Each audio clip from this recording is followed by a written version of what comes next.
रमेश को बाइक चलाने का शौक था और उसने अपने पिता से वादा किया वह जल्द ही अपनी बाइक खरीदेगा।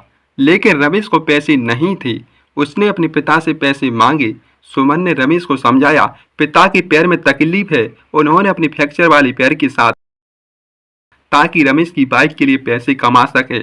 सुमन ने उसे याद दिलाया उसने कई बार अपनी बातें तोड़ी है, लेकिन अब समय है अपनी जिम्मेदारियों को खुद समझे। रमेश ने सुमन की बातें समझी और उसने पिता की तकलीफ को समझा। उसने तय किया अपनी बाइक खरीदने के लिए खुद पैसे कमाएगा और अपने परिवार की जिम्मेदारियां खुद उठाएगा। रमेश के पिता के ठीक होने के बाद भी उसने नौकरी करना शुरू कर दिया, लेकिन इस बार परिवार की जिम्मेदारियों को भी उठाया।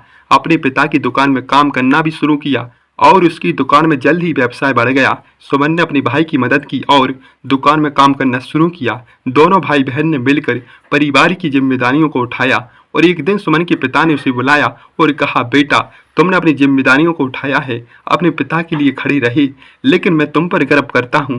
रमेश को अपने पिता की बातें सुनकर खुशी हुई। उसने पिता को गले लगाया और कहा पिताजी मैं आपकी बातें कभी नहीं भूलूंगा। इस तरह रमेश और सुमन की कहानी हमें सिखाती है परिवार की जिम्मेदारियों और सपनों को पूरा करने के लिए कैसे संघर्ष करना चाहिए। कुछ समय के बाद रमेश की शादी हो गई। उसने परिवार की जिम्मेदारियों को और बढ़ाया। सुमन ने अपनी पढ़ाई की और अच्छी नौकरी प्राप्त की। दोनों भाई बहन ने परिवार के लिए खड़े रहे। उनके बच्चे जिम्मेदारियों को समझते हैं। तो बताइए दोस्तों कहानी कैसी लगी, लाइक से सब्सक्राइब कीजिएगा। Thank you.